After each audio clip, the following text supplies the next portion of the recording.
Okey, kembali dalam Malaysia hari ini, lagu yang mencetuskan kearahan untuk anda menjalankan tanggungjawab untuk mengundi pada 5 Mei nanti. 12 hari sebelum tu, kita nak dapatkan sebanyak mungkin maklumat untuk anda terus membuat pilihan untuk memilih dengan bijak. Hari ini kita nak bercerita tentang Pakatan Rakyat seteru kepada Barisan Nasional yang turut juga berjuang untuk mendapat mandat bagi mentadbir negara selepas 5 Mei nanti. Dan untuk cerita lebih lanjut tentang perkara ini, saya bersama dengan Datuk Dr. Hassan Ali, Presiden Jatim Malaysia di studio hari ini dengan jadual yang begitu sibuk. Sempat juga bersama kita. Assalamualaikum, Datuk. Waalaikumsalam warahmatullahi wabarakatuh. Datuk, terima kasih bersama kami. Sama-sama. Semalam di KK?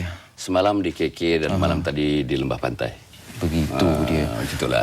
Sampai-sampai orang sini sibuk. Orang sini lagi sibuk. Kita semua hari-hari yang kritikal ini. Okey, Datuk, hari ini kita undang Datuk untuk bercerita tentang Pakatan Rakyat, PKR, DAP dan juga PAS, dan dengan pengalaman yang cukup luas, cukup lama bersama dengan kelompok ini suatu ketika dahulu. Pastinya Datuk ada pengamatan dan pandangan sendiri. Kita nak cerita secara khususnya tentang Pakatan Rakyat ini, behaviornya sebelum dan selepas penamaan calon, dan seperti mana yang diwar-warkan, yang kita baca di media, tak kira media sosial ataupun media arus perdana, adakah behavior seperti ini suatu yang dah pun dijangka? Okey, saya bukanlah behavioral scientist, tetapi sebagai orang yang melihat, observer dari segi politik, dari segi sosial, dan terlibat juga dalam kajian-kajian masyarakat, saya dapati sama ada pre-nomination ataupun during nomination dan post-nomination yang ditanyakan oleh Ali tadi. Pertama sekali, adakah apa yang berlaku sekarang ini setelah penamaan, begitu ramai yang bertanding, antara PAS dengan PKR pun bertanding, berlawan, bertembung antara satu dengan lain. Saya sebagai seorang ahli politik, itu sudah diramalkanlah. Kan kita tengok isu yang begitu banyak, kita tengok orang punya kehebatan, kemampuan untuk pergi ke Putrajaya misalnya, dan di peringkat kerajaan yang sedang memerintah telah mengumumkan berbagai-bagai skim untuk menarik perhatian rakyat dan sebagainya, dan sudah diadun, dibancuh sedemikian rupa dan dibentangkan dan dipamerkan dalam akhbar, dalam media sosial dan sebagainya. Sudah tentu ini menimbulkan, kata orang, satu semangat baru. Semangat politik baru di Malaysia. Kalau Ali tengok yang bertanding kali ini jumlah calon 1,900 orang. Ini boleh katakan rekod dalam sejarah kita berpilihan raya sejak 12 kali pilihan raya yang lepas. Jadi bila dah rekod banyak itu, sudah tentulah orang-orang yang bertanding itu punya latar belakang. Orang tak ada bangun-bangun tidur saja, aku nak ambil borang dan aku nak isi, aku nak pergi ke tempat nomination. Tidak. Maknanya mereka mungkin ada latar belakang politik masing-masing. Sebab itu saya meramalkan memang akan terdapat ramai yang akan mendaftarkan diri sebagai calon mewakili mana-mana parti dan juga yang akan bertanding atas nama bebas. Nombor dua, selepas kita tengok nomination begitu, adakah itu refleksinya betul sebagaimana anggaran-anggaran dan juga bagaimana kita ramalan-ramalan kita? Saya dapati betul. Dan saya dapati betul daripada ramalan saya dan teman-teman ahli politik yang lain, kita dapati di beberapa kawasan akan berlaku satu perkara yang PAS tak suka, yang PKR tak suka, yang DAP tak suka, yang UMNO tak suka, iaitu mereka bertanding sesama sendiri di antara mereka. Jadi sesama sendiri ni ada dua perkara ni, Ali. Satu, PAS, orang PAS bertanding, orang PAS juga bertanding sebagai bebas. Bertanding melawan PAS. Satu lagi yang interparti. Interparti maknanya PKR bertanding dan PAS pun bertanding. Jadi ini saya rasa merupakan fenomena. Memang sudah fenomena berlaku waktu-waktu yang lalu, tetapi kali ini makin sengit, dan saya tak nampak ada satu penyelesaian. Walaupun sudah dapatkan satu penyelesaian, tapi perkara ini tidak akan selesai pada hari mengundi nanti. Kenapa dalam pengamatan Datuk, kenapa perkara ini berlaku dan semakin lama semakin ketara, kemelut ataupun konflik ataupun krisis ini, walhal sepatutnya lagi dekat kepada hari mengundi, strategi sepatutnya semakin utuh dan ampuh? Ini begini, kita dalam politik ini, dalam sistem yang kita ada ni, manusia boleh buat pilihan masing-masing. Memang ada ketua, Dalam PAS, sebagaimana yang saya satu masa dulu familiar dengan PAS, memang kita diasuh supaya taat dan setia kepada pemimpin. Sami'na wa ata'na, aku dengar dan aku taat. Itu dia punya tagline dia. Tetapi pada masa yang sama, ada beberapa perkara yang menyebabkan pengikut-pengikut, ahli-ahli dan penyokong-penyokong rasanya tidak berpuas hati dengan saranan-saranan, dengan tindakan-tindakan yang diambil oleh pimpinan. Ada isu besar, ada isu sedang dan ada isu kecil. Kumpul semua isu-isu ini, kita dapati dalam parti PAS misalnya pun terbahagi-bahagi. Ada yang Anwarinas, ada yang Parasit, ada yang ulama muda, ada yang ulama tua, ada yang ulama Timur Tengah, ada yang ulama tempatan dan sebagainya. Berbagai-bagai. Dan setiap satu berbagai ini ada pemimpin-pemimpin masing-masing. Ada ketua-ketua masing-masing, ada sifu-sifu masing-masing. Maka sebab itulah kita dapati macam Ali menyebutkan kenapa timbul the craze, the sudden craze itu. Pada saya timbulnya ini adalah disebabkan oleh pertama semuanya nak menunjukkan kehebatan mereka dan semuanya boleh pergi ke Putrajaya. Okey, secara individu pula, of course, orang yang sudah bertanding, yang sudah lama menunggu misalnya, daripada umur 30 tahun menunggu sekarang umur 50 tahun, tak dapat lagi mengikut saluran parti, tak dapat. Jadi akhirnya mengikut saluran yang bukan parti. Saluran bukan parti yang terbuka di Malaysia ni ialah calon bebas. Nombor 3, saya rasa ini tekanan-tekanan daripada pengikut masing-masing. Masing-masing ada pengikut. Bebas pun ada pengikut, yang memang berparti pun ada pengikut, parti besar pun ada pengikut, parti kecil pun ada pengikut, parti nyamuk pun ada pengikut. Minta maaf lah parti nyamuk ni kan ada pengikut. Jadi pengikut-pengikut ni kata orang jadi batu api. Dinyalakan. Kau rugi, kau tak tadi peluang kau cukup baik. Aku dah tahu, aku dah tinjau dah. Aku dah pergi kampung-kampung tu semua nak kau. Inilah benda-benda yang menyebabkan kadang-kadang orang yang mempunyai prinsip dalam hidup pun, prinsip dalam parti pun terpaksa mengalah daripada prinsip itu dan akhirnya mereka pun bertanding dan menambah bilangan calon-calon hingga menjadikan 1,900 orang yang bertanding dalam PRU kali ini. Okey, Datuk mengulas kepada parti PAS lah secara spesifiknya tadi dan refleksinya kita dapat lihat dan natijahnya juga kepada Pakatan Rakyat itu sendiri. Istilah pakatan dalam Pakatan Rakyat tu di mana kalau saya boleh tanya Datuk? Saya rasa, minta maaf lah, istilah pakatan ni agak misnomer lah pada saya kan. Saya dalam PAS, saya naib Presiden PAS. Saya Pesuruh Jaya PAS. Kan? Saya pernah jadi ahli parlimen. Tak tahu Ali tahu tak tahu ni. Tahu. Saya pernah jadi ahli Dewan Undangan Negeri dan pernah menjadi exco Kerajaan Negeri Selangor, exco kanan Kerajaan Negeri Selangor selama 4 tahun. Okey. Jadi daripada situ andaian saya ialah kalau misalnya ditanyakan tadi tentang pertanyaan tadi menjurus kepada pakatan itu. Perkataan-pakatan itu pada saya agak longgar, sangat-sangat longgar. Dan orang tidak pernah mendefinisikan, bahkan dalam parti, semasa saya dalam parti pun tidak pernah didefinisikan secara operational definition.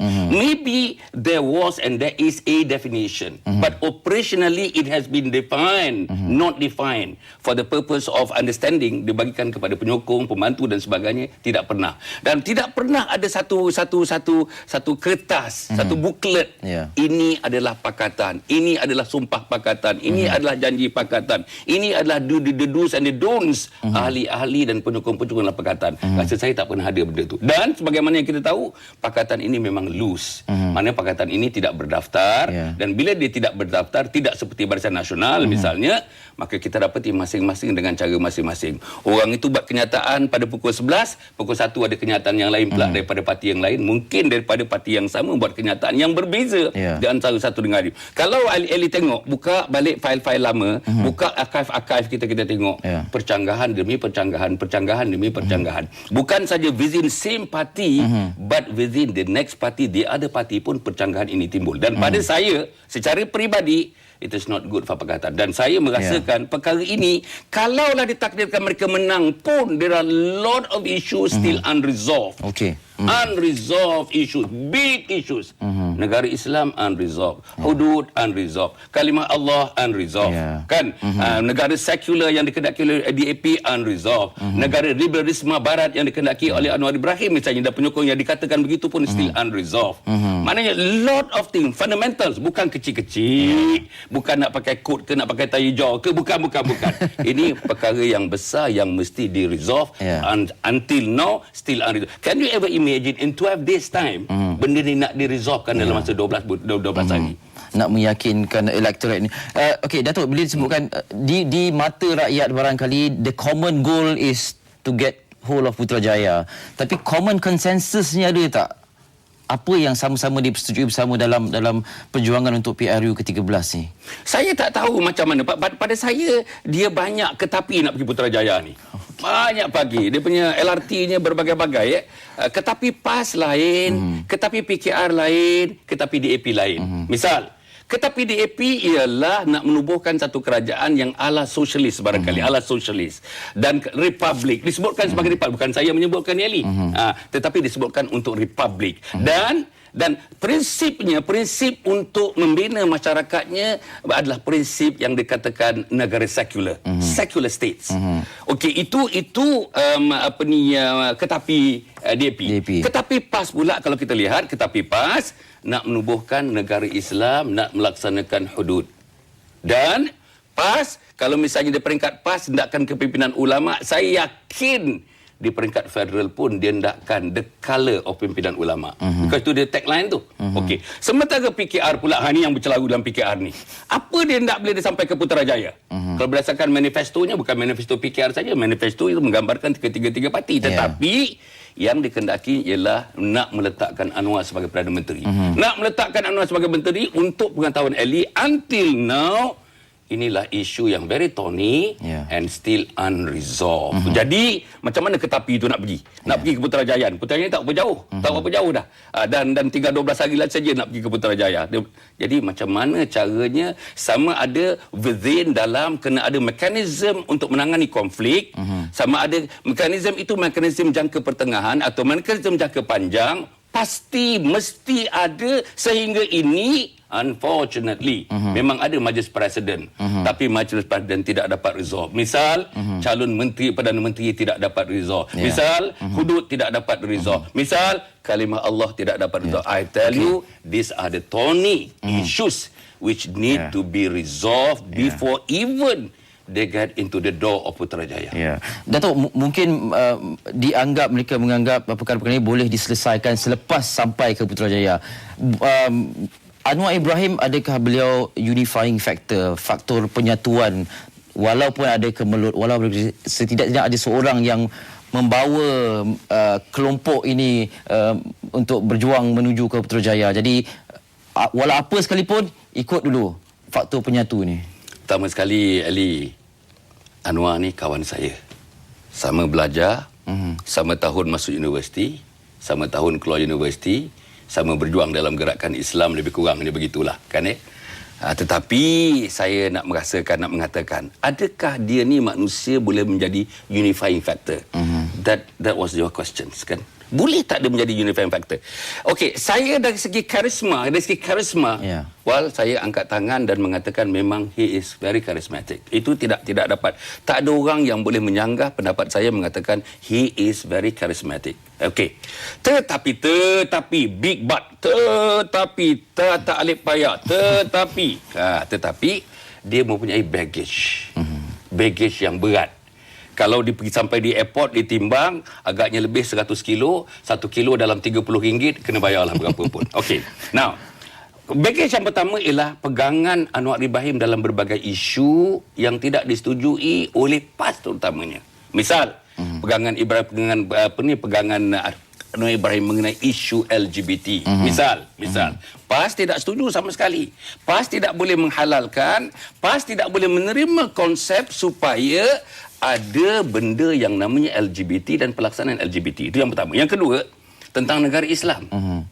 Saya rasa Anwar punya pendapat tentang negara Islam agaknya berbeza dengan PAS. Lebih lembut, lebih lunak, lebih rasa, saya minta maaf saya menggunakan perkataan ini, bahkan penulis pun menggunakan agak mengelak bila tentang negara Islam. Bahkan dia mengemukakan ada 2 lagi sub-religion yang dibawa ke Malaysia dan sudah pun dibawa ke Malaysia. Yang pertamanya religious pluralism atau pluralisme agama, satu lagi Islam liberal. Dua-duanya, bahkan ada ulama-ulama besar di Malaysia mengatakan kalau mengamalkan itu syirik hukumnya. Okey.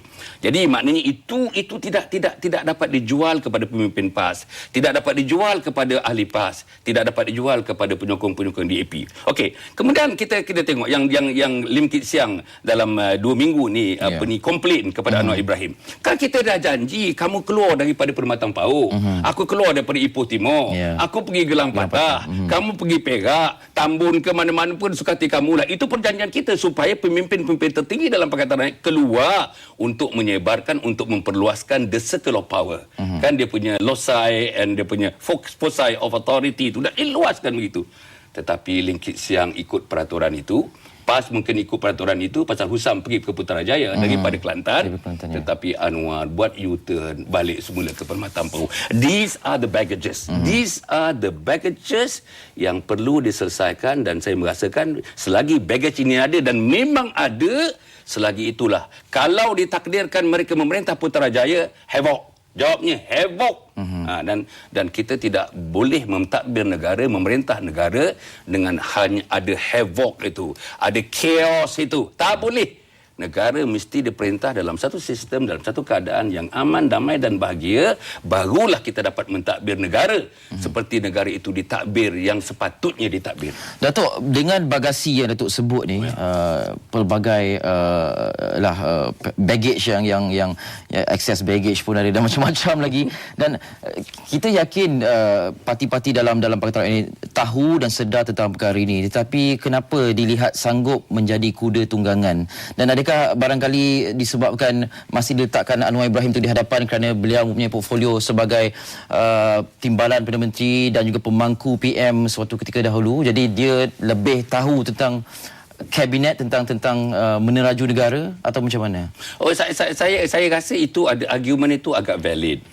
Pernah menjadi timbalan Perdana Menteri, for your information, pernah memangku jawatan Perdana Menteri buat seketika, dan menjadi Menteri Kewangan agaknya lama begitu ya. Maknanya mentadbir negara, mengurus negara, memang dia ada pengalaman. Tapi yang lain tak ada. Dalam PAS adalah mungkin Presiden PAS, Mursyidul Am mengurus negeri dan sebagainya. Mengurus negeri, saya mengurus negeri bersama dengan Tan Sri Khalid, menjadi pembantu Tan Sri Khalid mengurus negeri Selangor.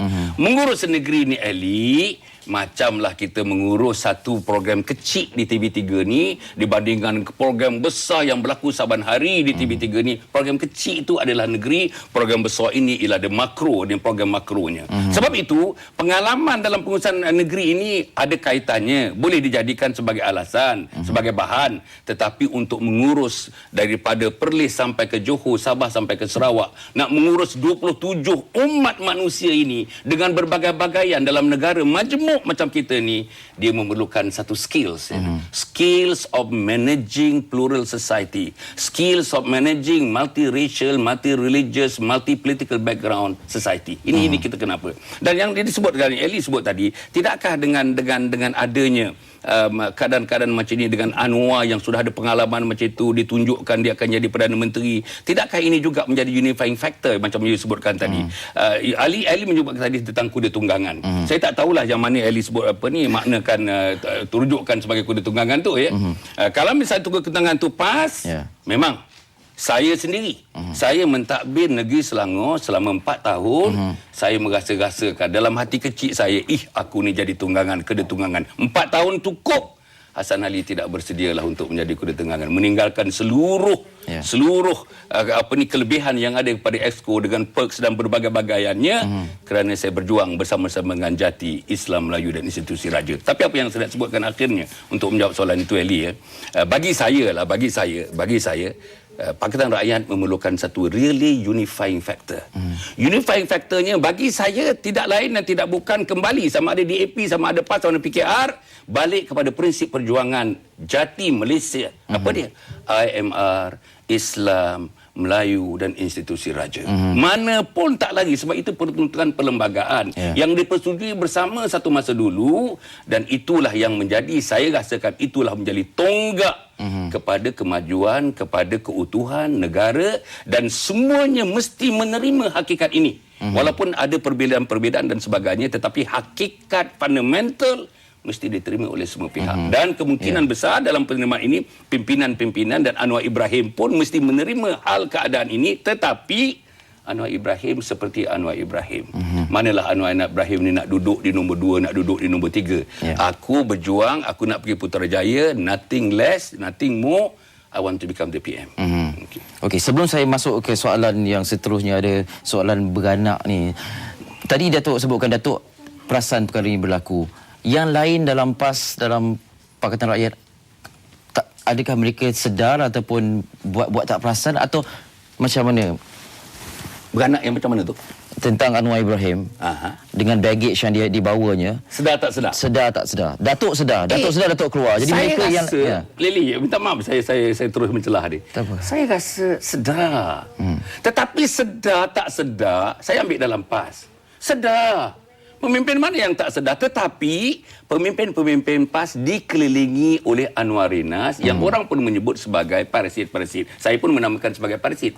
Dulu dalam PAS, masa saya mula-mula masuk, pimpinan ulama 80%, profesional macam saya 20%. Sekarang ni the reverse is true.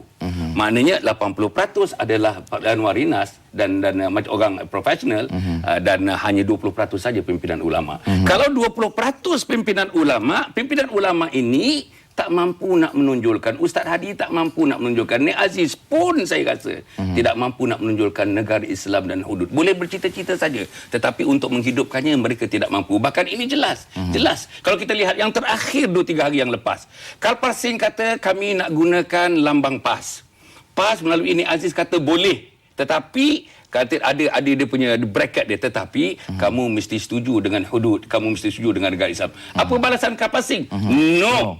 Walaupun kami menunggukan lambang bulan dan roket akan mendarat di bulan, tetapi untuk negara Islam, untuk hudud, the big word is no.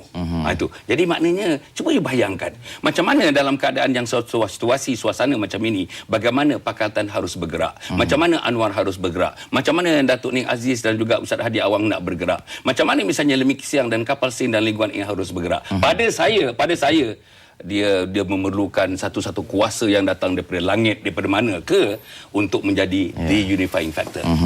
Baik, kita sekarang nak paparkan kepada anda, mungkin anda dah tengok sama ada di Kaca TV ataupun di YouTube.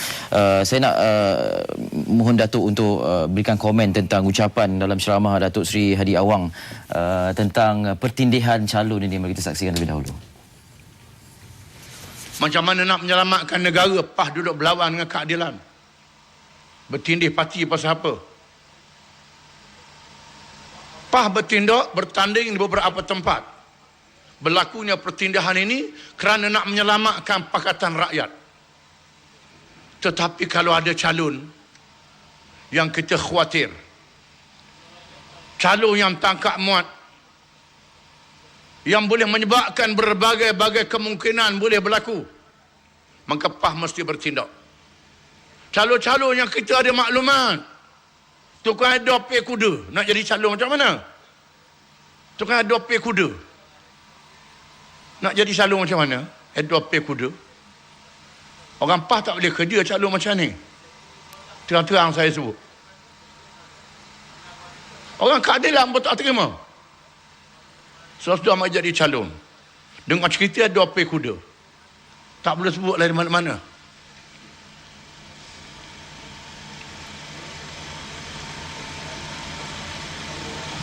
Ada calon yang menjulang gambar Lenin, gambar Stalin. Macam mana orang PAS nak sokong? Orang PAS kerjasama dengan keadilan, dengan DAP je. Tak kerjasama dengan parti Stalin, parti Lenin. Okey. Saya tak pasti sama ada Datuk pernah melihat petikan ucapan itu atau tidak. Kata kuncinya demi menyelamatkan Pakatan Rakyat. Jadi diletakkan calon bertindih. Komen. Okey, saya bila asasnya penyelamat ni, kalau misalnya kapal sedang berlayar, ada orang sedang korek buat lubang, orang ni buat lubang ni, orang ni buat lubang ini, orang ni buat ini, saya nak tanya Ali, sampai ke tak sampai ke pulau yang nak dituju? Pastinya tak sampai. Inilah yang sedang berlaku. Okey, katanya menyelamat, perkataan menyelamat ni lunak sebenarnya, menyelamatkan. Tetapi PAS kena tanya diri dia, adakah PAS menjadi penyelamat? Kalau ditanyakan pada DAP pun kata bukan PAS, sayalah menjadi penyelamat. Kalau ditanyakan kata PKR, bahkan orang yang terlibat, tiga kawasan di Terengganu yang bertanding penjuru di antara PAS dengan DAP itu pun orang-orang ini mengatakan penyelamat. Nombor 2 komen saya ialah tentang isu peribadi, jual pil kuda dan sebagainya. Mungkin setengah daripada mereka perlukan pil kuda ni, saya tak tahulah, wallahu alam ya. Tetapi pada saya itu keterlaluan, dan kita pun dah dengar komen-komen daripada teman-teman PKR dan lain-lain orang juga tentang komen benda. Rasa saya komen yang sedemikian minta maaf. tak perlu datanglah daripada seorang yang kita hormati, dan saya hormati sebenarnya Tuan Guru Ustaz Hadi Awang kan tentang Lenin, tentang Marx dengan Stalin dan sebagainya. Yalah, itu saya pun, kita pun tidak menghalalkan parti komunis. Kalau misalnya betul-betul komunis, kalau misalnya sosialis, kita tahu parti sosialis bertanding di Malaysia ni. Tetapi pada saya Eli, ucapan yang sedemikian pada saya, dia menyenggarkan lagi api yang sudah hidup. Dia memarakkan api yang sudah hidup. Dan kalau nak mengatakan PAS mengambil tindakan macam ini, maknanya di tempat yang lain yang ada pertindahan, misalnya di Labuan, misalnya di Kota Damansara, misalnya di Sungai Aceh, dikatakan PAS macam menarik diri walaupun nama mereka sudah ada di dalam kertas undi. Saya rasa ini pendapat saya, Eli, orang PAS ni dia lain. Pemimpin kata apalah, aku yang berjuang, peluh aku yang keluar, bukan keluar pemimpin itu di tempat ini. Fikiran aku yang runsing, bukan fikiran pemimpin yang bertanding di tempat yang lain. Aku kena berjuang, aku kena tengok orang-orang aku, penyokong-penyokong aku. Dan PAS ni selalu mengatakan tentang machinery, tentang jentera bekerja untuk pilihan raya ini, semuanya boleh dikatakan diletakkan di bahu orang PAS. Bahkan disebut DAP bertanding pun jentera di peringkat bekerja untuk parti itu adalah PAS. PKR bertanding, jenteranya adalah PAS. Okey, kalau misalnya PAS menarik diri pun di kawasan-kawasan yang ditanding oleh PKR itu, saya takut jentera. Jentera tidak bersama dengan kehendak pemimpin. Ambil pula kawasan yang PAS terus akan bertanding, 3 di Terengganu. Saya rasa PKR pun tak senyap. PKR pun dah sign, PKR pun dah dapat watika, PKR pun sudah diumumkan melalui media dan sebagainya. Nama dah keluar, baju t-shirt sudah ditempah, berbagai-bagainya sudah berlaku. Saya rasa tidak semudah itu, Eli, untuk mengikut apa yang dicadangkan oleh Ustaz Hadi Awang. Apalagi dalam ucapan itu, Ustaz Hadi saya rasa menyentuh benak hati, perasaan, menghiris, saya rasa hurts, everybody was hurt lah mendengar ucapan yang demikian. Dan saya harap ucapan itu Ustaz Hadi mengucapkannya sebenarnya tidak lahir daripada hati dan jiwa Ustaz Hadi. Kebimbangan daripada Ustaz Hadi Awang ini, adakah wajar dimaklumkan, diluahkan kepada khalayak umum, ataupun sepatutnya dibiarkan dalam kelompok kepimpinan parti ataupun Pakatan Rakyat sahaja? Ini saya tengok dalam Pakatan Rakyat, terutamanya dalam PKR dan DAP dan juga PAS, terutamanya PAS. Saya tengok orang itu buat kenyataan, orang ini buat kenyataan, orang itu buat kenyataan, orang ini buat kenyataan. Tidak ada penyelarasan. Mungkin mereka tidak saling mengecek di antara mereka. Kami nak buat kenyataan bila, apa yang kamu nak sentuh. Dia ada levelnya. Kalau naik presiden, macam saya naik presiden itu, ada level yang nak diucapkan, ada level perkara yang nak dizahirkan. Timbalan presiden ada levelnya. Of course, presiden ada levelnya. Of course, Mursyidul Am bukan eksekutif. Mursyidul Am bukan eksekutif. Tapi dalam PAS, kita lihat Mursyidul Am buat kenyataan-kenyataan eksekutif yang sepatutnya kenyataan itu dibuat oleh Presiden PAS. Jadi dalam hal yang sedemikian ni, kita tengok ada sempang perenang sikit, ada kekalutan sikit, dan kekalutan ini mencerminkan sebenarnya konten kandungan yang ada dalam parti-parti Pakatan Rakyat. Oleh itu, para penonton yang dihormati sekalian, kalau kita hendakkan memberikan kita punya, kata orang, kita punya keyakinan, nak memberikan kita punya pilihan kepada parti-parti, kepada satu gagasan yang jelas di depan kita, berserabut ini, jangan jadikan Malaysia negara berserabut. Malaysia negara yang sudah terkenal sebagai negara yang makmur, aman, membangun dan akan jadi negara maju. Saya rasa perserabutan yang seperti ini akan menjejaskan jalan-jalan, the pathways untuk menjadi negara maju, negara yang bahagia dan sentosa itu. Cukup lengkap. Datuk, saya nak ambil 30 saat dia nak tanya. Dengan kegairahan yang berlaku sekarang ni dan Datuk telah membuat keputusan untuk tidak bertanding sebagai calon, adakah kalau boleh boleh kembali kepada beberapa hari sebelum ni Datuk mahu bertanding sebagai calon, ataupun mana-mana boleh lagi dah. misal kata kalau boleh diulang kembali masa. Oh, kalau boleh diulang, kalau diulang. Okey, beginilah Ali, saya ingat saya ada prinsip. Keluarga saya pun berprinsip. Saya dilatih oleh ibu dan ayah menjadi manusia berprinsip.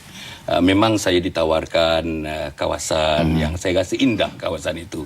Tetapi atas nama prinsip, saya terima kasih besar kepada tawaran itu. Pada masa yang sama, Jati 2 minggu yang lepas sudah buat satu sidang media. Seluruh Jati setelah membuat consultation dengan teman-teman di dalam dan luar negara. Consultation dengan ilmuwan-ilmuwan dan agamawan-agamawan. Consultation melalui research yang kita buat.